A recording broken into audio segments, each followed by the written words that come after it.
Bismillahirrahmanirrahim. Assalamualaikum warahmatullahi wabarakatuh. Salam, salam sejahtera bagi kita semua. Om Swastiastu, Namo Buddhaya, salam kebajikan. Yang kami hormati Ketua, para Wakil Ketua, dan para anggota Dewan Perwakilan Rakyat Republik Indonesia. Pertama-tama, marilah kita panjatkan puji syukur kita kehadirat Tuhan Yang Maha Kuasa, karena atas rahmat dan karunia-Nya, kita masih diberikan kesempatan untuk bertatap muka dan menjalankan tugas kenegaraan dan amanat konstitusi untuk menyampaikan kerangka ekonomi makro dan pokok-pokok kebijakan fiskal atau KEM PPK 2023. Masih dalam suasana bulan Syawal, izinkan kami mengucapkan selamat Hari Raya Idul Fitri 1443 Hijriah. Mohon maaf lahir dan batin kepada Ibu Ketua dan segenap pimpinan serta seluruh anggota Dewan Perwakilan Rakyat yang kami hormati. Setelah lebih dari 2 tahun dunia dihantam pandemi COVID-19, alhamdulillah saat ini Indonesia mampu mengendalikannya. Berkat kerjasama, kedisiplinan, sinergi dan kegotong royongan seluruh komponen bangsa. Dengan rendahnya kasus COVID-19 dan akselerasi program vaksinasi yang mencapai 61,5% dosis kedua dan bahkan vaksin tambahan atau booster, serta penerapan protokol kesehatan, alhamdulillah, tahun ini lebih dari 84 juta masyarakat dapat kembali menjalankan mudik di Hari Raya Idul Fitri untuk berlebaran dan berkumpul bersama saudara-saudara tercinta. Mobilitas masyarakat yang masih masif di tengah pandemi yang belum berakhir mampu kita kelola secara relatif lancar, aman, selamat, dan semarak. Hal ini tentu mampu memperekatkan kembali dan mempertebal tali sosial sekaligus menggerakkan dan pemulihan ekonomi Indonesia. Saat ini masih banyak negara yang bergulat dengan COVID-19 dan masih banyak negara yang berjuang memulihkan ekonomi. Bahkan ada yang tengah menghadapi krisis ekonomi dan keuangan yang kompleks. Maka nikmat mana lagi yang kau dustakan? Ibu, Bapak pimpinan dan anggota dewan yang kami muliakan. Pemulihan ekonomi Indonesia yang cukup kuat yang kita jaga bersama dan pengendalian pandemi COVID-19 secara efektif tidak mungkin terjadi dengan sendirinya. Ini merupakan hasil kerja keras dari berbagai upaya yang luar biasa dari kita bersama, pemerintah dan DPR serta segenap unsur masyarakat, akademisi, dan para ahli serta dunia usaha. Sejak awal pandemi bulan Maret 2020, kebijakan ekonomi makro dan kebijakan fiskal memainkan peran yang sangat penting dalam menangani guncangan hebat akibat pandemi dan dampaknya yang multidimensi, kompleks, dan luar biasa. Langkah-langkah darurat dan ekstraordinari kebijakan ekonomi makro dan fiskal dilakukan secara terorganisir sistematis untuk tujuan pertama, menyelamatkan jiwa dari ancaman COVID-19 dengan kenaikan dukungan anggaran sangat besar untuk penguatan sarana, prasarana kesehatan, penanganan pasien, obat-obatan, pemberian insentif tenaga kesehatan, termasuk pengadaan vaksin. Kedua, memberikan tambahan secara masif dan signifikan bantalan sosial untuk melindungi masyarakat dari merosotnya daya beli akibat kehilangan pekerjaan dan terhentinya aktivitas ekonomi yang meluas. Ketiga, mendukung dan melindungi dunia usaha, terutama usaha mikro, kecil, dan menengah atau UMKM, dari tekanan kebangkrutan akibat pandemi. Keempat, menjaga stabilitas sistem keuangan dari ancaman efek domino akibat kontraksi dan pelemahan ekonomi.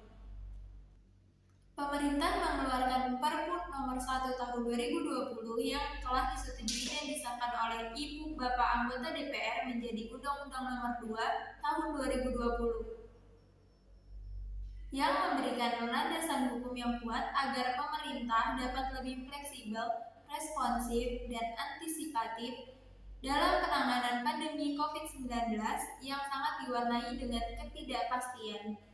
Kebijakan ekonomi makro dan kebijakan fiskal di masa pandemi ditujukan untuk kontrasiklikal dan menahan guncangan atau shock absorber untuk menangani merosotnya sisi permintaan atau aggregate demand maupun sisi supply. Kebijakan fiskal bekerja sangat keras sebagai instrumen utama dan paling depan menangani potensi katastrofi krisis ekonomi dan keuangan. Sebagai konsekuensi, batas atas defisit APBN diizinkan melebihi 3% PDB untuk 3 tahun yaitu 2020, 2021, dan 2022. Kebijakan fiskal atau APBN tidak mungkin bekerja sendiri menghadapi tantangan ekonomi yang multidimensi. Diperlukan bauran kebijakan dan sinergi yang kuat dengan Otoritas Moneter Bank Indonesia atau BI, Otoritas Jasa Keuangan atau OJK, dan Lembaga Penjamin Simpanan atau LPS. Dalam forum Komite Stabilitas Sistem Keuangan atau KSSK, OJK telah berperan dalam menjaga kesinambungan melalui program restrukturisasi kredit serta kebijakan strategis lainnya sejak awal pandemi. Sementara Bank Indonesia juga mengambil peran penting dalam mendukung pemulihan ekonomi melalui kebijakan yang akomodatif serta menjaga agar pasar SBN tetap kondusif. Dengan respon dan koordinasi kebijakan yang cepat, masif, dan komprehensif, didukung anggaran atau kebijakan fiskal yang memadai, pandemi dapat tertangani secara efektif dan pemulihan ekonomi mulai berjalan secara merata, baik sisi produksi dan sektoral, daerah, dan dari komponen permintaan antara konsumsi, investasi, dan ekspor.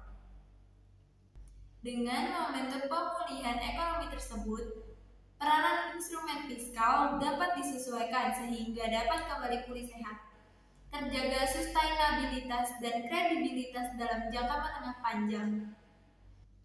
Perpu Nomor 1 Tahun 2020 atau Undang-Undang Nomor 2 Tahun 2020 yang mengamanatkan pelebaran defisit fiskal selama 3 tahun di atas 3% PDB terbukti mampu menjawab kebutuhan penanganan krisis yang luar biasa dan kompleks secara disiplin, kredibel, dan akuntabel, dengan tetap menjaga prinsip kehati-hatian dan sustainabilitas jangka menengah. Pemulihan ekonomi menunjukkan tren menguat. Setelah mampu menjaga pertumbuhan positif 3,7% di tahun 2021, meski dihantam gelombang COVID-19 varian Delta, pemulihan ekonomi berlanjut di triwulan 1 2022 dengan pertumbuhan mencapai 5,01%. Melonjaknya varian Omicron tidak terlalu berdampak pada proses pemulihan ekonomi nasional. Ini hasil nyata dari akselerasi vaksinasi dan kekebalan alami yang tumbuh di masyarakat. Konsumsi dan investasi terus menunjukkan tren peningkatan, disertai pemulihan yang kuat di hampir semua sektor ekonomi termasuk transportasi, akomodasi, dan konstruksi.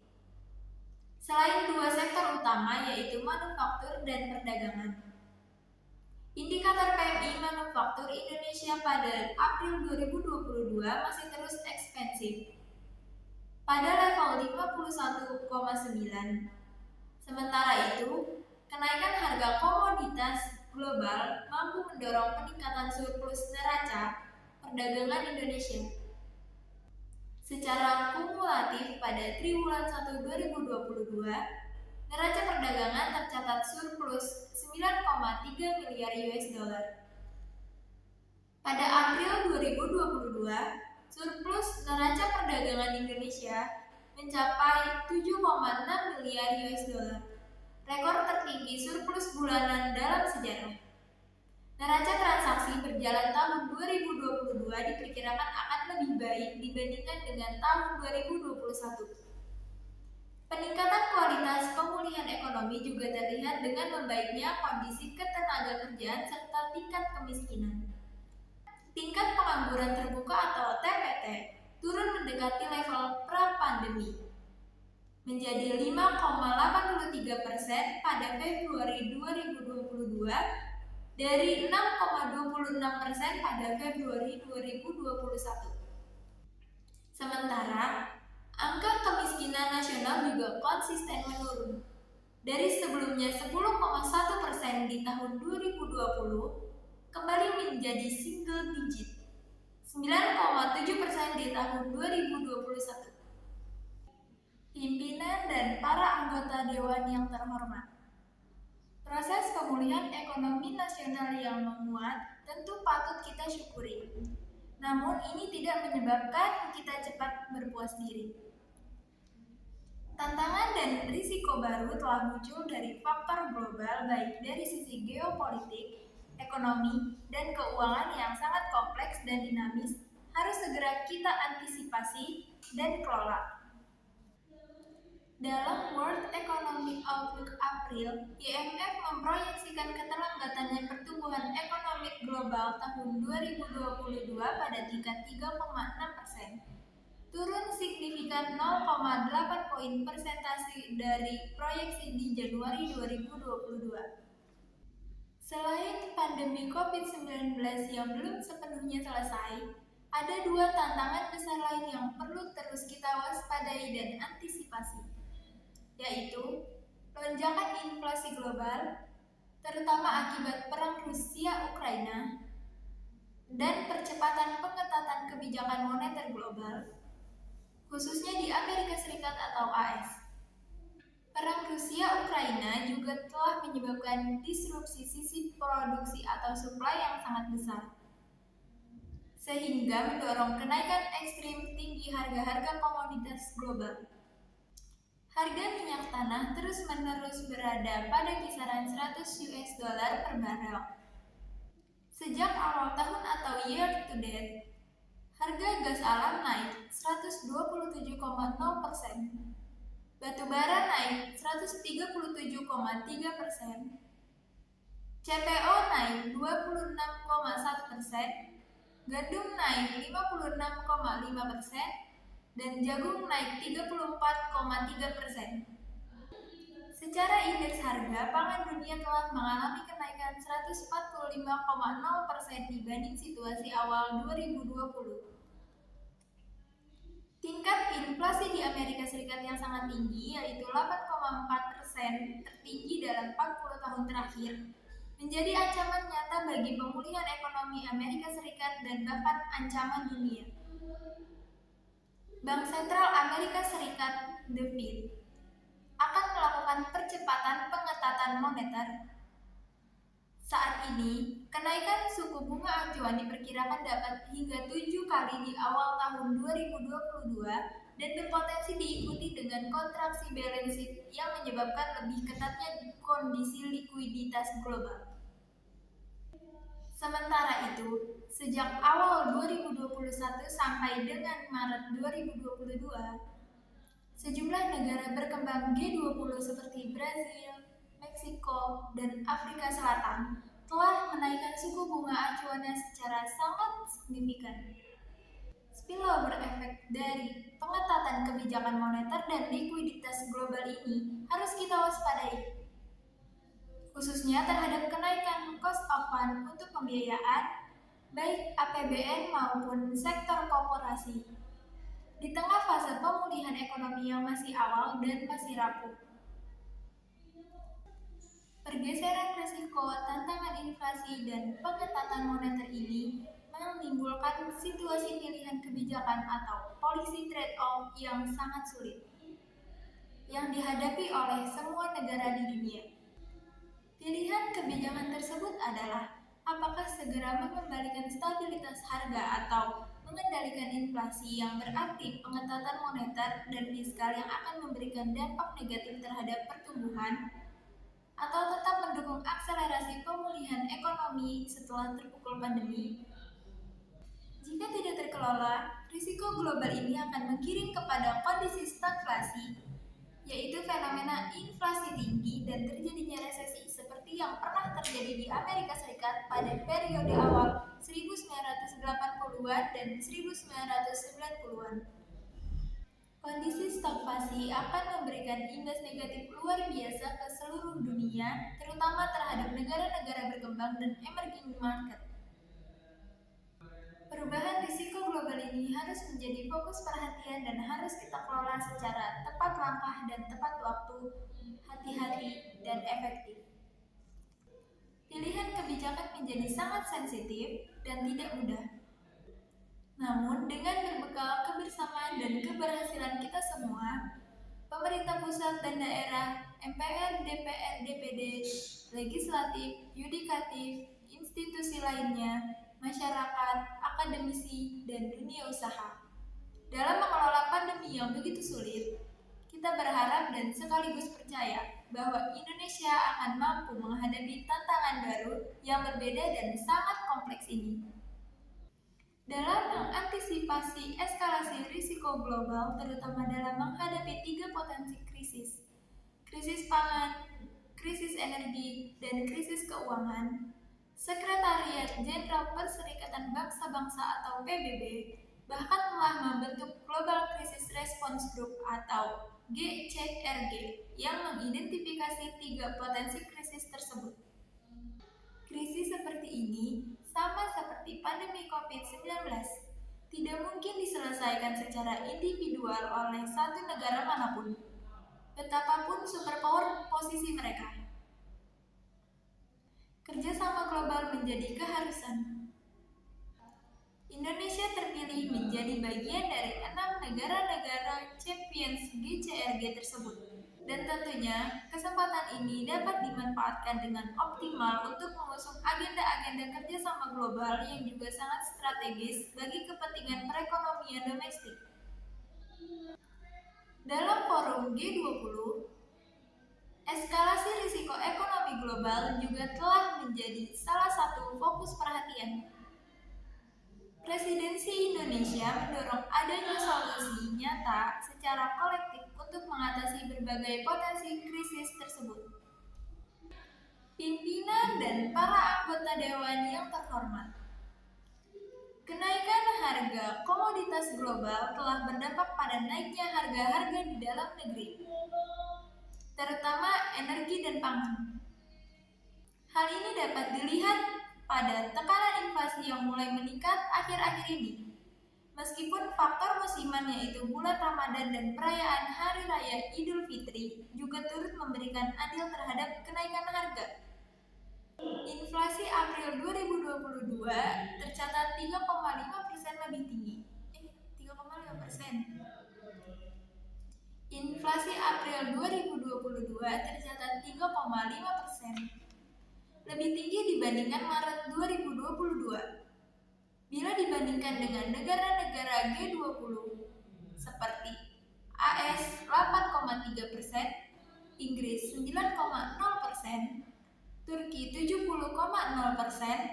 Argentina 58,0%, Brazil 12,1%, dan India 7,8%. Tekanan inflasi di Indonesia masih jauh lebih rendah.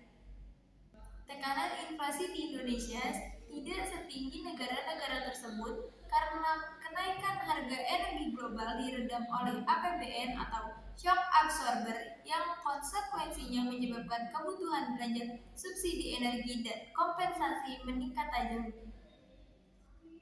Dalam kondisi pemulihan ekonomi dan kesejahteraan yang masih awal dan rapuh, ketersediaan dan keterjangkauan harga energi dan pangan menjadi sangat krusial untuk menjamin daya beli masyarakat dan menjaga keberlangsungan proses pemulihan ekonomi nasional.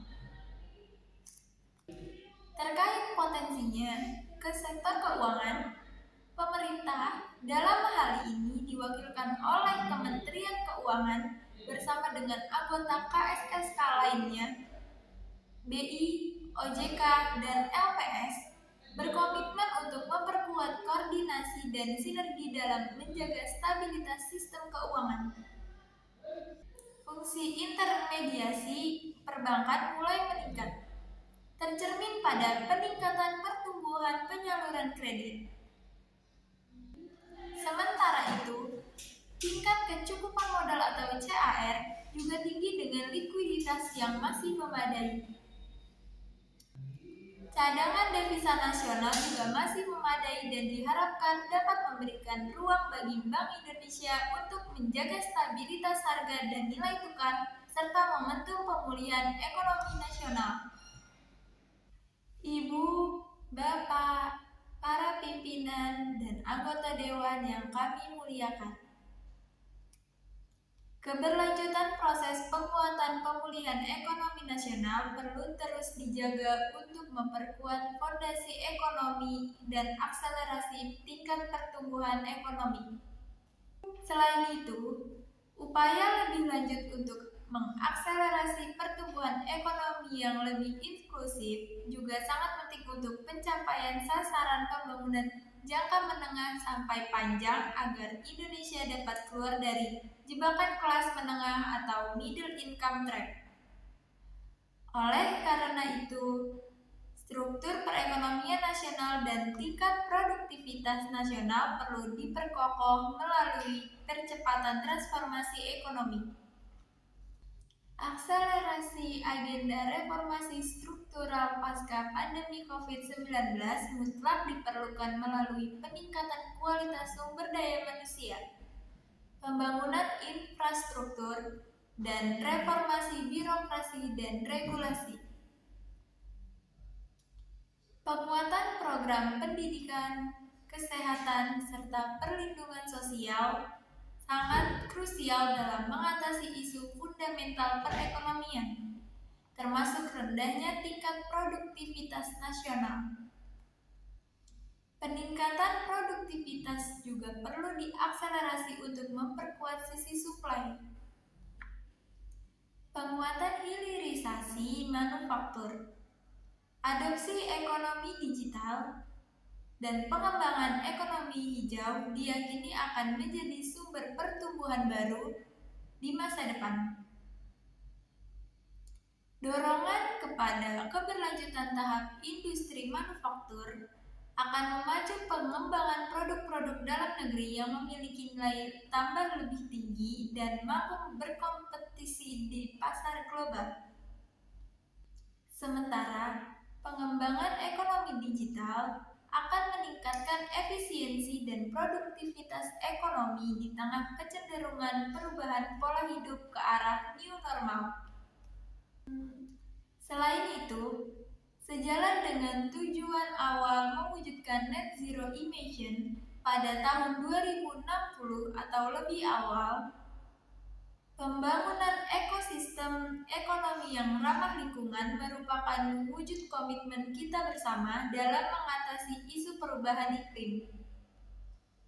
Potensi besar pengembangan ekonomi hijau yang kita miliki merupakan daya tarik tersendiri bagi investasi dunia di masa depan. Dengan mempertimbangkan berbagai risiko dan potensi pemulihan ekonomi nasional di tahun depan, pemerintah mengusulkan kisaran indikator ekonomi makro yang digunakan sebagai asumsi dasar penyusunan RAPBN 2023 sebagai berikut. Pertumbuhan ekonomi 5,3% hingga 5,9%, inflasi 2,0% hingga 4,0%, nilai tukar rupiah 14.300 US dollar hingga 14.800 US dollar, tingkat suku bunga SBN 10 tahun 7,34% hingga 9,16%, harga minyak mentah Indonesia 80 US dollar hingga 100 US dollar per barel, Lifting minyak bumi 619.000 sampai 680.000 barel per hari dan lifting gas 1,02 juta hingga 1,11 juta barel setara minyak per hari. Pimpinan dan para anggota dewan yang terhormat, proses pemulihan ekonomi ke depan masih penuh tantangan yang harus direspons dengan kebijakan makroekonomi dan kebijakan struktural secara tepat. Kenaikan inflasi, biaya bunga, dan pengetatan moneter dunia harus direspons dengan disiplin fiskal yang tepat. Peraturan Perundang-undangan Nomor 1 Tahun 2020 atau Undang-Undang Nomor 2 Tahun 2020 telah memberikan landasan yang tepat dan kredibel dengan mengamanatkan defisit fiskal menjadi maksimal 3% dari PDB di tahun 2023. Upaya konsolidasi fiskal di tahun 2023 disertai dengan reformasi fiskal yang komprehensif dari sisi pendapatan, perbaikan belanja atau spending better, dan mendorong pembiayaan produktif dan inovatif. APBN yang sehat menjadi modal yang kokoh untuk terus mendukung pembangunan dan perbaikan ekonomi. Kebijakan fiskal tahun 2023 didesain agar mampu merespon dinamika perekonomian, menjawab tantangan, dan mendukung pencapaian target pembangunan secara optimal. Selaras dengan hal tersebut, maka tema kebijakan fiskal tahun 2023 difokuskan pada peningkatan produktivitas untuk transformasi ekonomi yang inklusif dan berkelanjutan. Tema kebijakan fiskal tersebut selaras dengan tema Rencana Kerja Pemerintah atau RKP tahun 2023. Berdasarkan tema kebijakan fiskal tahun 2023 tersebut, strategi yang ditempuh pemerintah adalah: pertama, memfokuskan anggaran untuk penguatan kualitas sumber daya manusia, akselerasi pembangunan infrastruktur, reformasi birokrasi dan regulasi, revitalisasi industri dan mendorong pembangunan ekonomi hijau. Kedua, meningkatkan efektivitas transformasi ekonomi didukung dengan reformasi fiskal yang holistik melalui mobilisasi pendapatan untuk pelebaran ruang fiskal. Konsistensi penguatan spending better untuk efisiensi dan efektivitas belanja, serta terus mendorong pengembangan biaya yang kreatif dan inovatif. Kebijakan pendapatan negara diarahkan untuk mendorong optimalisasi pendapatan dengan tetap menjaga iklim investasi dan berkelanjutan dunia usaha serta kelestarian lingkungan. Hal ini ditempuh dengan menjaga efektivitas reformasi perpajakan atau Undang-Undang HPP, mendorong agar sistem perpajakan lebih sehat dan adil, sehingga dapat mendorong perluasan basis pajak serta peningkatan kepatuhan wajib pajak. Melalui implementasi Undang-Undang HPP yang efektif, maka rasio perpajakan akan meningkat. Sementara itu, optimalisasi PNBP juga dilakukan dengan peningkatan inovasi layanan dan reformasi pengolahan aset. Berbagai kebijakan tersebut akan mendorong peningkatan rasio pendapatan negara tahun 2023. Kebijakan belanja negara diarahkan untuk menghasilkan output atau outcome yang berkualitas. memberi manfaat yang nyata bagi masyarakat dan perekonomian, serta dapat mendorong kondisi ke arah yang lebih baik. Sejalan dengan hal tersebut, maka penguatan spending better secara konsisten akan dilakukan. Belanja negara bukan hanya diarahkan untuk mendorong pertumbuhan ekonomi semata, tetapi juga untuk melakukan pemerataan pembangunan, pengentasan kemiskinan, pengurangan kesenjangan, perluasan kesempatan kerja, peningkatan produktivitas, serta peningkatan daya beli masyarakat.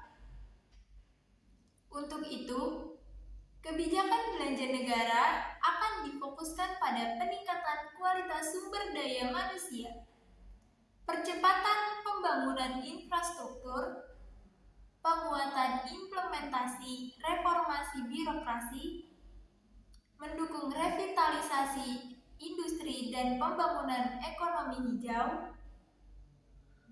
Sementara itu, untuk antisipasi ketidakpastian, dibutuhkan strategi mitigasi risiko yang lebih solid dan mendorong implementasi automatic stabilizer.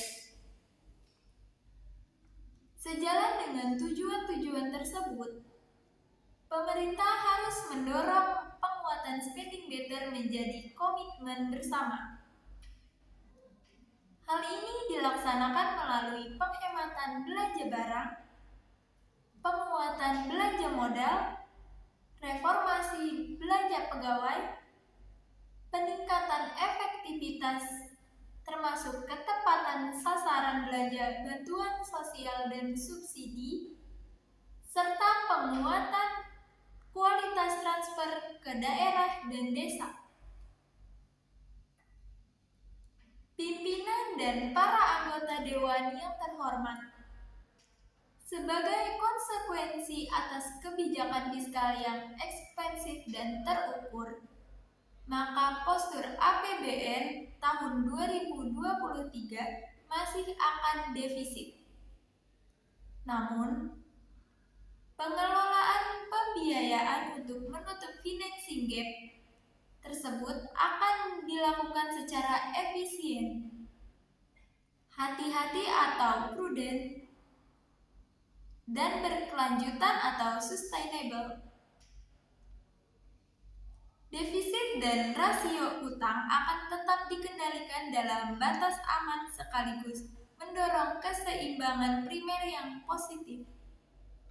Kebijakan pembiayaan investasi akan terus dilakukan dengan memberdayakan peran badan usaha milik negara atau BUMN, Sovereign Wealth Fund atau SWF, Special Mission Vehicle atau SMV, dan Badan Layanan Umum atau BLU dalam mengakselerasi pembangunan infrastruktur dan meningkatkan akses pembiayaan bagi masyarakat berpenghasilan rendah, UMKM, dan UMI.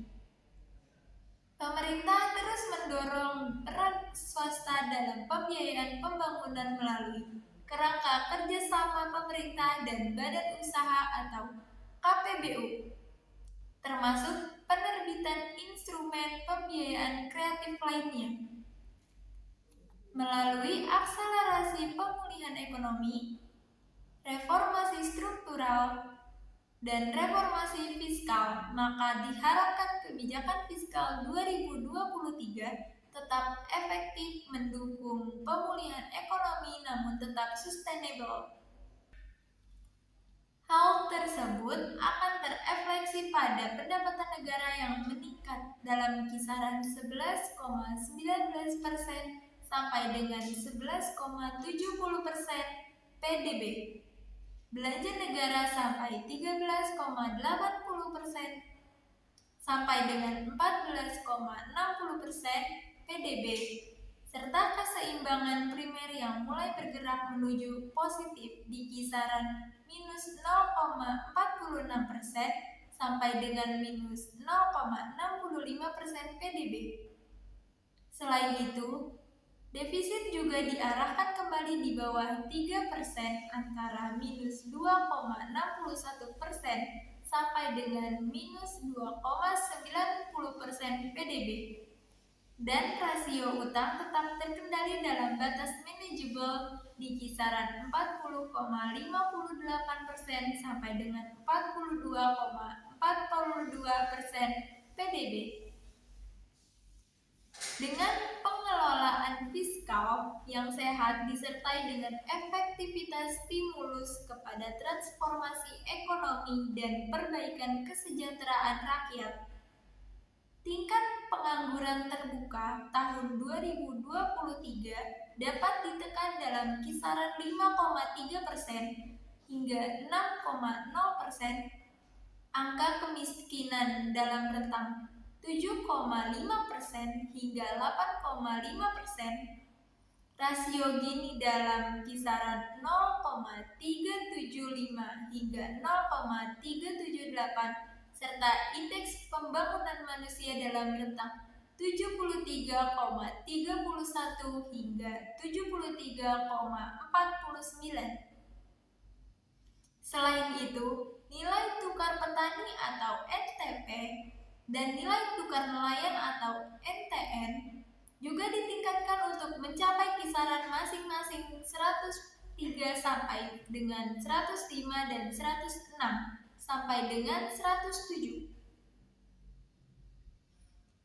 Pimpinan dan para anggota dewan yang terhormat, dalam rangka mencapai tujuan pembangunan, kerjasama internasional juga memegang peranan penting dalam proses pengambilan keputusan perekonomian secara global. Presidensi G20 Indonesia tahun ini memegang peranan strategis dalam mengarahkan kebijakan perekonomian global dan mendorong sejumlah agenda strategis internasional. Walaupun dihadapkan pada situasi geopolitik yang sangat menantang,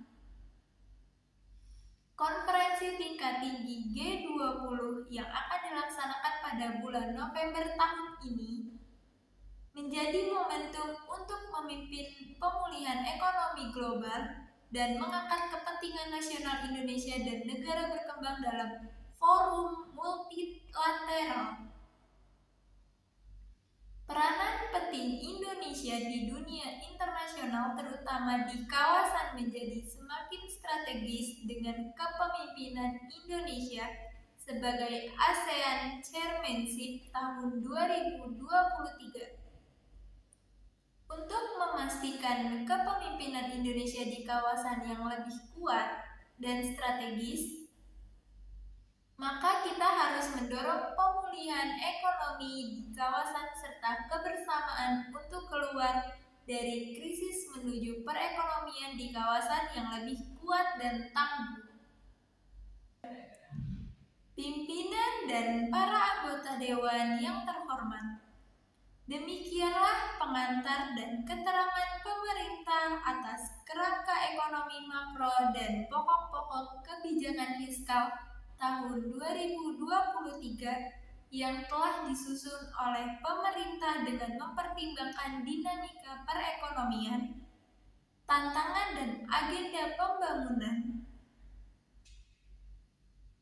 Selanjutnya, pemerintah mengharapkan dukungan, masukan, dan kerjasama seluruh anggota dewan yang terhormat dalam pembahasan KEM-PPKF tersebut sesuai peraturan perundang-undang yang berlaku. Sebagai penutup, kami kutip dari ayat Al-Quran yang kami kira sangat relevan dengan dinamika perekonomian kita saat ini dan ke depan, yakni Quran Surat Yusuf ayat 47-48. Dia Yusuf berkata, agar kamu bercocok tanam 7 tahun berturut-turut, sebagaimana biasa. Kemudian, apa yang kamu tuai hendaklah kamu biarkan ditangkainya, kecuali sedikit untuk kamu makan. Ayat 47.